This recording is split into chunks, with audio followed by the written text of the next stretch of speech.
So I've been involved in the manufacturing of all the products at ImmuONE, and I've overseen shipment as well. So I'm here to talk to you about some of the challenges that we faced during shipping these immune cells.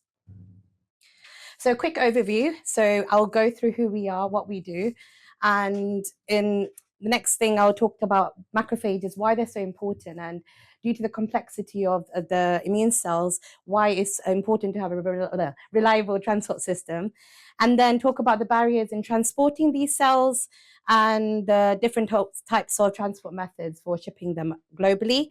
And finally, I'll talk you through a case study that we did in collaboration with Atelerix. Should move. So who are we? So we are an asset development company based in Stevenage, Sycamore House, and we provide clients with early mechanistic data. Essentially, we help customers fail the products early. So 75% of the stuff that we do is in inhalation toxicology. So most importantly, providing human relevant data, which is quite important. So we can test therapeutics, chemicals, biologics such as ADCs, anything you breathe really, we will make sure that is safe. We support multiple industries spanning across small to large pharma, consumer sector, chemicals, agrochemicals. So these are some of the industries that we support. So we have a commercial platform of our models, so we can cover from end-to-end respiratory coverage through a single CRO. So we have our own models. So ImmuPhage is an alveolar macrophage model that can be used for profiling for early lung toxicology studies. So it's our proprietary validated model. Then we've got ImmuLung, which is a 3D co-culture with immune cells and epithelial cells. EpiONE, which is an epithelial model that can be used for barrier assessment. And one of our bread and butter is high quantity image analysis assay, which is MorphONE, where you can do more than 81 phenotyping to de-risk candidates for early safety. And as our business grows, there's been a big demand from customers to ship our products to their labs. So that's why, because of their sensitive and complex nature, it's important to find a right shipment provider. So that's why I'll talk you through the work we did with the Atelerix gels later on. So why am I going on about alveolar macrophages? They're one of the primary responders for any sort of early response in the lungs. So they play a role in homeostasis, for defense and inflammation. And it's a great tool for studying processes such as inflammation, cell death, apoptosis, any sort of clearance. So phagocytosis, for those who don't know, is a way, so if there's any airborne particles that invade, it's like a way of clearance mechanism. So making sure all of these characteristics are maintained throughout shipment is crucial. So I'll talk you through in the next slides. So ImmuPhage, coming back to ImmuPhage, so this is our proprietary validated model. It resembles primary human alveolar macrophages. So standard models do exist. Standard macrophages protocols do exist, but there's no validation. It's not standardized. We've shown that it can be maintained up to 5 weeks in culture. And if we were to ship this to customers, we want to keep the same ideal characteristics throughout. So how do cells travel and for how long? So there's different modes of shipping cells. The famous one is cryopreserving. So this is for long distance, long-term shipping of the cells, but it's not something that macrophages love. They don't like to be frozen, which I'll explain later in the slides. The other option is ambient temperature, this in gel systems, like the ones Atelerix have.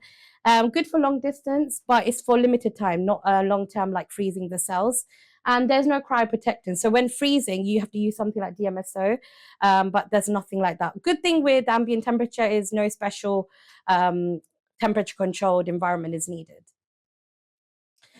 So macrophage cryopreservation is such a challenge. So due to the high sensitivity to cold-induced shock, the cells don't really like that, to be honest.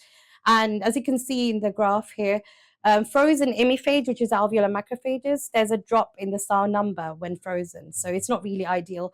And there might be changes in their activation states and even the adhesion properties, they don't spread really well when frozen. So it's not really an ideal option. So coming back to imiphage, as I said earlier, they maintain their characteristics for functional and proliferative characteristics over 5 weeks in culture. However, on the other hand, extended transit is not the case. So the 24 hours to 2 days is fine, but you will start seeing changes in viability in longer time in transit. Not only are there changes in viability, so LDH, for those who don't know, is a cytotoxicity marker. So it's one of the marker for cell death. So as you can see, there's an increase from day 1 to day 7. Not only viability, there's also impact in functionality. So even if the cells look okay, it doesn't mean everything's perfect. So you have to look at the phagocytic activity in terms of macrophages. It's a massive decline. So this doesn't pass the QC. And there's no, even if we ship it, they have to probably chuck it in the bin, to be honest. So yeah, that's for this. And for a gel to be optimal for optimal transport, it needs these key characteristics. It needs to be first biocompatible, so the cells don't get killed or die in the gel. Mechanical protection, so the gel encapsulates the cells. So any sort of movement, any sort of external pressures, it can protect it as well. Control porosity is very important, allowing gas exchange, nutrient exchange to take place. Otherwise, if this is hindered, there could be metabolic stress for the cells and they won't be very happy.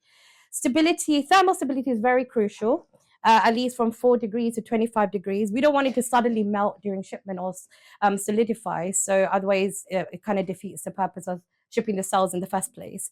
Because of the high water content for hydrogels, it keeps the hydration and protects the cells from any sort of osmotic pressure as well. And importantly, pH and chemical stability is very crucial. And finally, we need a gel that's practical, user-friendly, able to embed the cells in gel easily and release it out of gels as well with like a 1 or 2 step process. So these are the key for a right optimal gel for optimal transport. So this brings me to the collaboration that we did at Atelerix. So we had the valve ready. So we told our requirements for our sensitive immune cells, and Atelerix kindly provided us with a well-ready gel.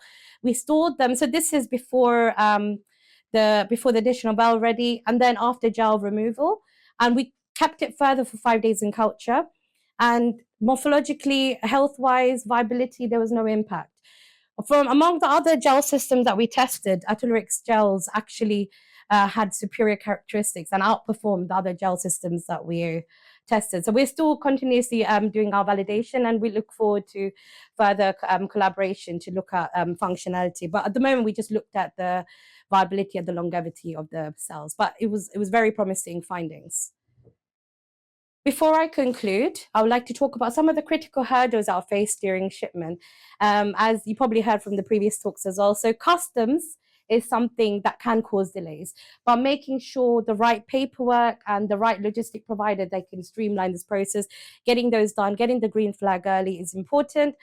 Temperature is crucial, but the good thing is now the logistics providers give you temperature control boxes that you can use, and even you can put a temperature log monitor as well, so you can see the whole process through what the temperature is. So these are essential to maintain throughout. So these are the take-home messages. So to clarify, macrophages are very important tool for early lung toxicity testing. They're sensitive, and due to their complex nature, we need a reliable transport system, such as the Atelerix gel. Cryopreservation is such a challenge, and freezing them is not a great option.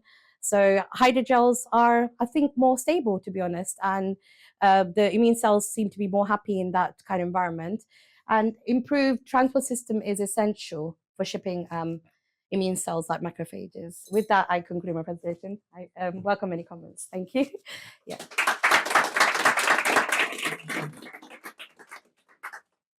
Thank you, Rhamiya. Are there any questions? Yeah. I'll just kick off with one. Yeah. Do you have any plans with your in vitro platform to incorporate patient-derived macrophages? I'm kind of thinking ARDS or the respiratory conditions. Not at the moment, but we have done some proof of concept with fibrosis, and if there's any particular need for a client, there's no harm. We just have to do like a validation study before doing the actual experiment, but it's not a no-no from us. Yeah, basically. Cool. Thank you. Thanks very much.